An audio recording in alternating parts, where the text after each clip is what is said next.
Hi friends, welcome to Garam Masala, the magic spices of cooking.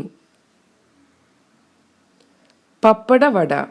ഇന്ന് നമുക്ക് traditional Kerala സ്നാക്കായ പപ്പട വട എങ്ങനെ തയ്യാറാക്കുന്നതെന്ന് നോക്കാം. ഇതിനുവേണ്ടി ആദ്യം നമുക്ക് ബാറ്റർ തയ്യാറാക്കിയെടുക്കാം. 1.5 കപ്പ് പച്ചരിയാണ് ഞാൻ ഇതിനുവേണ്ടി എടുത്തിട്ടുള്ളത്. ഈ പച്ചരിയെ 4 മുതൽ 5 മണിക്കൂർ വരെ കുതിർത്തിയെടുക്കണം. അതിനുശേഷം ഇതിനെ ഒരൽപ്പം വെള്ളം ചേർത്ത് നല്ല മയത്തിൽ അരച്ചെടുക്കണം. ഇങ്ങനെ തയ്യാറാക്കി എടുത്തിട്ടുള്ള മാവാണിത്.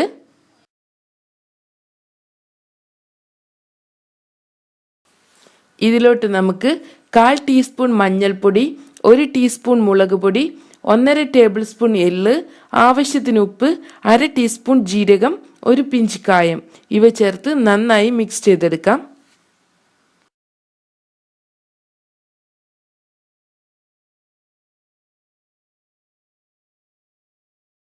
ഇനി ഇതിലോട്ട് നമുക്ക് 1 ടീസ്പൂൺ ചില്ലി ഫ്ലേക്സ്, 1/2 കപ്പ് വെള്ളം ഇവ കൂടെ ചേർത്ത് നന്നായി ഒന്നുകൂടെ മിക്സ് ചെയ്തെടുക്കണം. ദോശമാവിൻ്റെ പരുവത്തിലോട്ട് ഇതിനെ മാറ്റണം.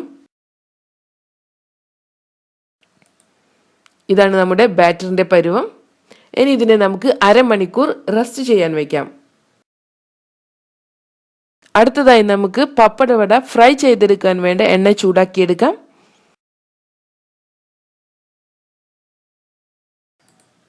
ഇനി നമുക്ക് പപ്പടം എടുക്കാം. നമ്മൾ തയ്യാറാക്കി വെച്ചിട്ടുള്ള ബാറ്ററിലോട്ട് 25 മുതൽ 30 പപ്പടം വരെ എടുക്കാം. നമ്മുടെ ബാറ്റർ ഒന്നുകൂടെ നമുക്ക് ഇളക്കി കൊടുക്കാം. പപ്പടത്തിനെ 10 മുതൽ 15 മിനിറ്റ് വരെ വെയിലിൽ വെച്ച് ഒന്ന് ചൂടാക്കിയെടുക്കണം. ഇതുപോലെ പപ്പടം സ്റ്റിഫായിരിക്കണം. ഇനി നമുക്ക് ഓരോ പപ്പടമായി എടുത്ത് ബാറ്ററിൽ മുക്കിയെടുക്കാം.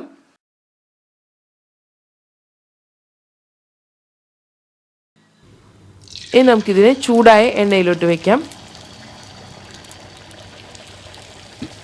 ഒരു സൈഡ് ഫ്രൈ ആയി വരുമ്പോൾ പപ്പടം പൊങ്ങി വരും.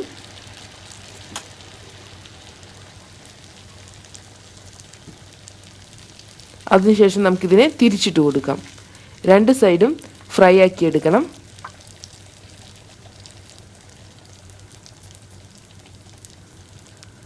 ഗോൾഡൻ ബ്രൗൺ നിറമാകുമ്പോൾ വേണം ഇതിനെ എണ്ണയിൽ നിന്ന് മാറ്റാൻ. ഇപ്പോൾ നമ്മുടെ വട തയ്യാറായിട്ടുണ്ട്. ഇനി നമുക്കിതിനെ എണ്ണയിൽ നിന്ന് മാറ്റാം.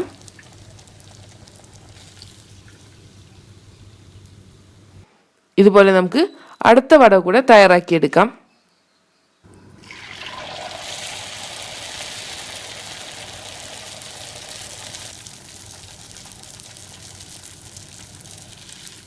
ഇങ്ങനെ നമുക്ക് എല്ലാ പപ്പട വടയും തയ്യാറാക്കിയെടുക്കാം.